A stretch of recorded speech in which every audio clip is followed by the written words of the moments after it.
Welcome back, designers. So in this video, we're actually going to take a look at how to design a business card inside of Adobe Photoshop. Now, this isn't a program that I've used very often here on the channel, but it's something I want to get into a little bit more, only because it is such a useful tool when it comes to designing. Now, it has its place. It's not meant for everything, just like Illustrator is great for doing logos and vector designs and things like that. Photoshop really kind of lands more on the photo editing and kind of less layout driven content or less layout driven product that you're going to be creating.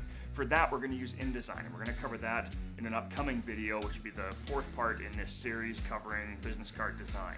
So for those of you that don't know me, my name is Mike Pickett. I'm a graphic and logo designer with nearly 20 years in the design industry. I've pretty much designed everything. I mean, I started out doing websites when I was like 20 years old on a website called GeoCities.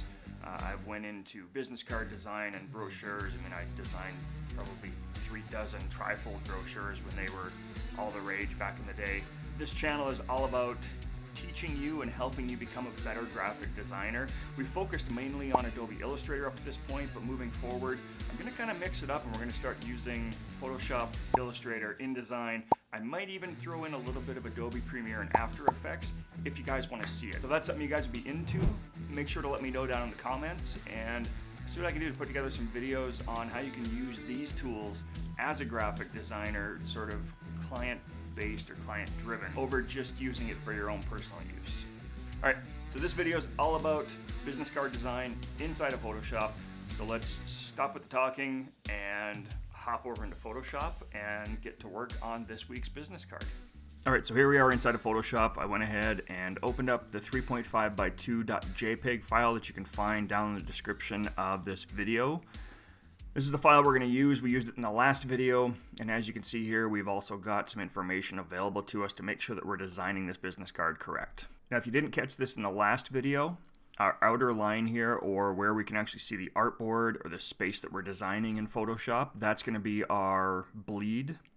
The red line is our cut line, so that's where the card is actually going to get cut after we're done designing. And then our blue line on the inside is our safety. Again, we want to make sure that all pertinent information, any details that are important to this card, stay within that blue line. So we wouldn't want the client's name kind of right up against here, because there can be some variant when this gets cut. Our finished size, again, 3.5 by 2. If you're somewhere outside of North America, you may want to double check on this. I know that's the business card size for Canada and the US, but I believe there's some different sized cards over in the UK, possibly in Australia, but I'm not 100% sure on those two places. All right, few assets that we're going to need. I've went ahead and, again, just collected our client's information, same as what we had in the last video. I've also opened up Illustrator so that we've got vector versions of the client's logo available to us. We can transfer these over into Photoshop on the different layers that we need them for. So to start with, I've got my designs open again. So we're going to design this second one, and then in the upcoming video, we're going to design the bottom one. And in our previous video, we actually did this top one. So if you haven't watched that first one yet, I'm going to go ahead and link it up in the top. You should see a card there for it. Go ahead, watch that one if you're more interested in designing this inside of Adobe Illustrator, or if you're interested in designing this inside of Adobe InDesign.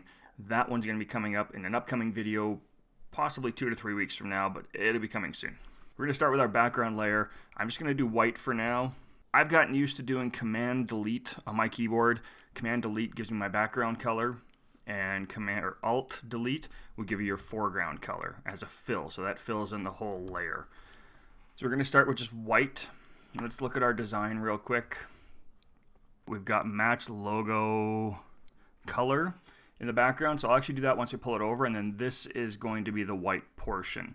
So let's grab our logo, get it placed, and then we can come back in and refill this with a different color. So I'm going to hop over to Illustrator, and I want this version of the logo. So I'm going to just Command-C on my keyboard to copy that, hop back here, go into my card again, and Command-V. You can paste this as path or a shape layer. I normally just go with Smart Object because I'm not having to resize this really that much. Chances are we're going to have to scale it down, just like I've got here. So I'm going to scale that down to about there. I think I'll go a little bit bigger. And if you see here, so we've come down, so we're at like 4.73, so let's just go 4.75, just to keep it kind of mathematically even. And then I'm going to space it right about there, hit our check mark, and that's where we're going to place that for now. So now I need a version of just the logo, but what I'm going to do first is I'm actually going to grab our background layer again. I'm going to grab my eyedropper tool, which is I on your keyboard, and we're going to grab this dark gray color.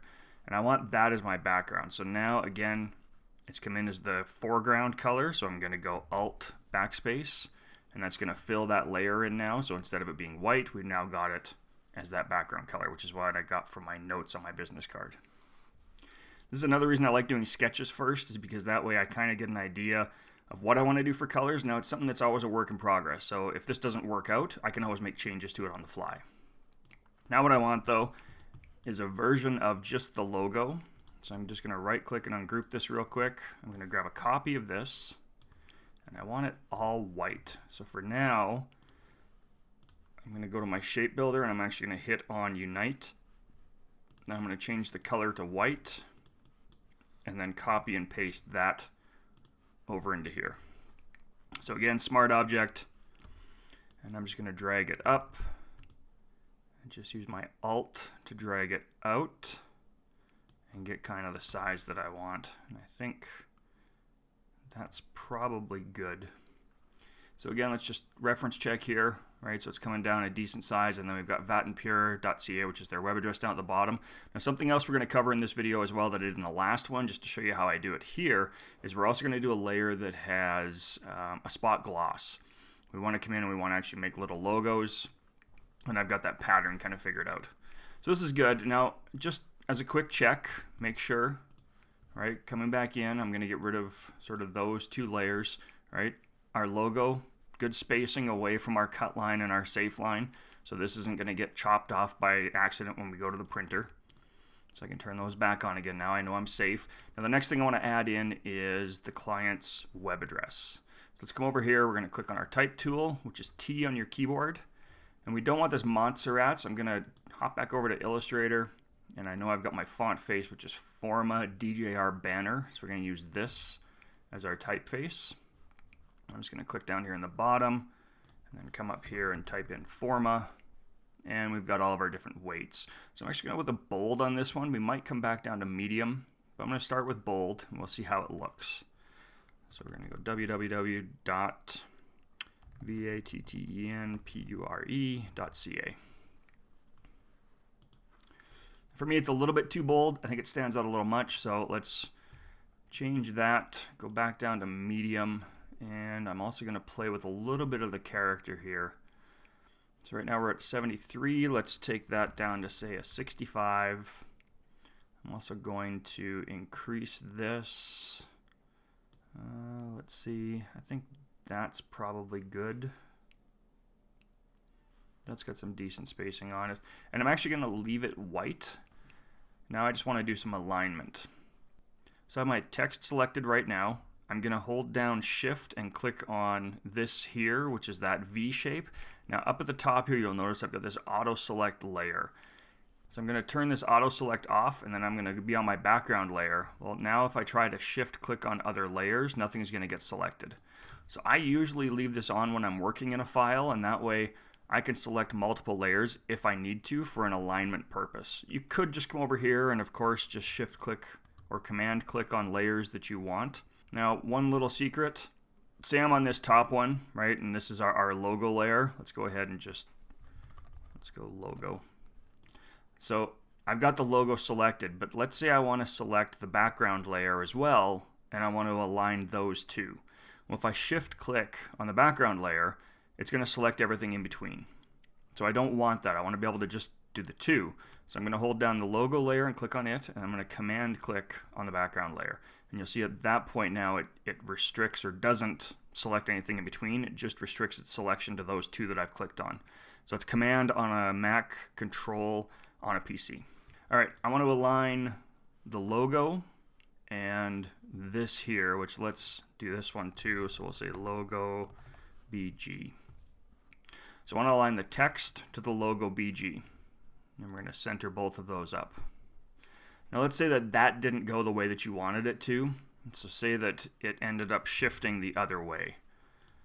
Let's see if I can get this to shift the other way. So if I select this and then the text, right, that's going to cause a problem for me. I want to get everything kind of centered up on the artboard. What I can do is I can go Command A, and you'll see those little marching ants, right, that animated line go all the way around the outside. So this has selected everything, and now if I use my alignments, it's going to align to the artboard, essentially, just like what we can see inside of Adobe Illustrator. So now I have aligned everything, and those two are aligned to the whole document. So the one last feature that I want to add in is our layer for our spot gloss. And with our spot gloss layer, we're going to need a separate layer with those little icons on it. Now we're using the outer stroke of our logo as a spot gloss, just like we did in the last one. So I'm going to go over to Illustrator, and I've got that all prepped up. We're going to grab this guy. I'm going to go Command C, hop back to Photoshop, Command V, which is going to paste it in. And again, we're going to go Smart Object. I'm just going to scale this up and then double click. Now, you're not going to see it, of course, because we're on that background layer, so it's the same color, but I'm going to hop in here, and we're going to change our color overlay, and I'm actually going to put it to black. Now, this is just for show, and again, when we send over this file to our printer, we're doing this so that they know this is the printer, or this is the layer that's going to be our spot gloss. So again, I'm going to come in, I'm actually going to name that. We'll save this out as a different file. And before we're done here, there's a couple of things I need to do. Number one, I'm going to go Command A to select all of my canvas. I'm going to make sure I'm on the spot gloss layer, and then I'm going to come up to my alignment tools. I'm going to align to center horizontally and vertically. Nothing moved, so we were already good to go. The next thing I want to do is I want to knock this shape out of that background layer. Right now, if I send this spot gloss layer over, it's going to be spot gloss of that logo, even over top of this white section, and I don't want that. I could knock this out as well. You know what? Let's do that. So we're going to grab both of these. So I'm going to Command click on the little thumbnail here, so the T icon, and you'll see we get those little marching ants around this. And we do the same thing on the logo BG.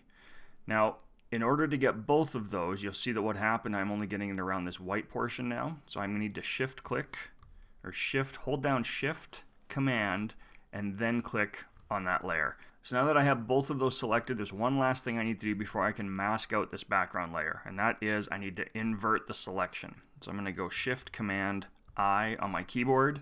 You can also go up to Select, Inverse, and that'll switch it over for you. So right now, we're masking this, and that's what I want to do, is add a mask, because I don't want that spot gloss to end up here. So then I can come down here to the bottom, and we're going to click on this little icon, which is that rectangle with a circle knocked out of it, and that's now masked that out for me, and you'll see your mask right here. So what that's done, if I hide this logo BG layer, you can see that's now knocked out. So the only spot gloss that's going to get printed is where the black stroke is. Now before we move into the other side of the card, I'm actually going to get rid of just a couple of layers here. So I'm going to get rid of the logo. I don't need it. I'm going to get rid of this Vat and Pure, the logo BG, and the spot gloss. I'm going to keep the background layer in place because we're going to use it for the other side of the card. So I got those selected. I'm just going to hit my trash icon and go yes. This is what we've got now. And if we look at the other side of our card, it's pretty simple. We've got some text, right, which is our client's information. We've got the address over here and then a small logo over here. I might try and come up with something to put up in here. I haven't decided yet. We'll see how it looks. You see here I've got this, so I'm actually saying that we should move this to the top and then put this information on the side. Again, we'll see how the layout goes. So for starters, I'm going to go ahead and just click on my type tool. We've got some basic text there. We're still on our Forma DGR banner, which is where we want to be. Now I'm going to change this to bold for his name, and then I'm going to hop over and just copy James Block and paste that in there. I don't mind the white. We'll see if we stick with it or not. So from my other blocks of information, I'm actually just going to alt drag a few of these out. So I've got the name, the title, I've got a single phone number here, an email address, and then the full address over here. So I need 1, 2, 3, 4. We'll go with 5. So there's 2, I go 3, 4, and 5. So now each one of these I can copy paste my information into and then make alterations as I need to. Okay, so that's our base layout for the content. I'm not really happy with this. I'm going to do a couple of quick things. Number one, I want to hop in here and just see where we're at for our lines, for our safety. And I think I can actually move everything over just a little bit. So let's knock the opacity down on this just so that we can still see where our gray is. But then we can see our shape. So you see our end's a little close here, and then here we've got some extra space. So I'm going to grab James, his title and his phone number and his email, and I'm just going to shift and then use my right arrow key or left arrow key just to nudge that over a little bit. And then the same with his address. I'm just going to nudge it just one.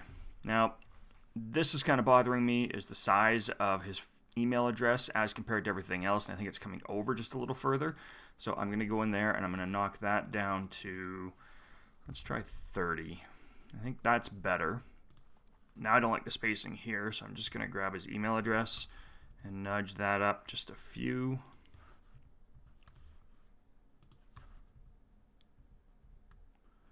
I think that's good. And I think the address can go down a little bit as well. So let's take it down to 30 as well. And then we're going to do the line spacing here. I'm going to bring it down 30, let's go 36. Then I want to align those two, so I'm actually going to take the address and the email address, and we're going to align them to the bottom of one another. And I think this can actually come over a little bit now. Let's bring it right over so that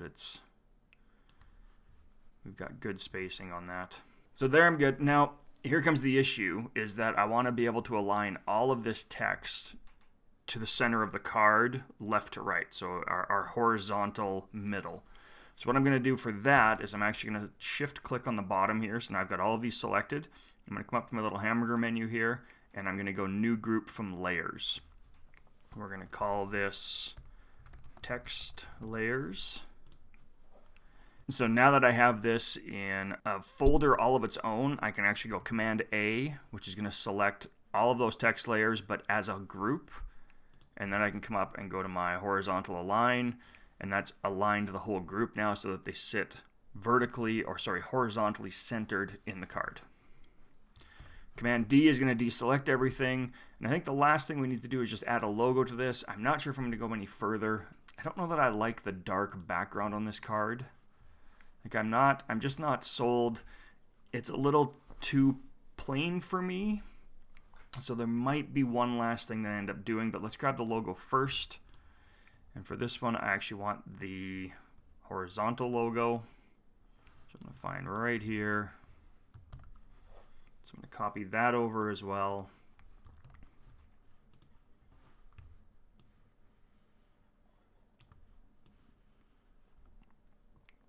And I just want that aligned with the edge of the address, and then just to make sure that we're inside. And then just to make sure that we're inside of that safety zone. So that's not bad. And this is where I kind of figured we would have a problem. But what I think I'm going to do is a really simple quick fix and then add one last element to this just to give the back of the card something. Because right now it really doesn't have anything that says, I don't know, any oomph to the card at all. So we're going to do two different things. Number one, I'm actually going to take this background layer and I'm going to go Command T, which is transform. And that way I can drag this up. And I'm going to hold down Shift and then drag it up to the top and just give it a little bit of breathing room between those two pieces. I like that. Next, what I'm going to have to do is make an alteration to this logo. So let's first delete that logo. And then I'm actually going to duplicate this layer. And I'm going to say, let's call it background bottom. And that way I can drag this down to the bottom. And then I'm going to shift or command click on that thumbnail. And command delete to fill it with my foreground color. So that's got the whites, and I'm just going to drag it down here in the layers palette so that it's below. And that kind of gives us a little bit of a division there. And I think the last thing that I want to do, but I'll do it in a second, I'm going to grab a new version of the logo. So I want this text to be the same color as that outline. And then I can copy that over now, so Command C, Command V, scale it down, and put it back in there where it was. Okay, so I could stop here and just call it a day and say, you know what, good enough, this is where we're going to stay with it, but I think we just need just something, right? Just some little element that just draws attention to maybe the two sections of text. So let's just try something here real quick. I'm actually going to grab my rectangle tool, and I'm going to come in here and I'm just going to kind of eyeball this. Okay, I'm going to go with that. Now, I don't want a stroke on it, so I'm going to get rid of the stroke, and then for fill, I'm going to click on the little palette here, and that's going to give me an eyedropper that I can come in and grab the green. I think that kind of works. And then we're going to copy that over. I'm going to align it with the left side of the text here. I'm going to zoom in a little bit. And then Command T, because I want to alter this as well. I'm just going to drag it over. Go on this one, I think I'll go to the logo. And then the same thing, I'm going to click back on my shape tool so I can change the color. I'm going to go to fill, click on my little palette there, and I'm going to grab the blue for this one. I might change one more thing, but I think just those little touches, right? It's just something extra on the back of the card that draws the eye. I think those are good. The last thing I thought about doing was moving this down to the bottom, but I think I'll leave it now. I think we're just going to call it there.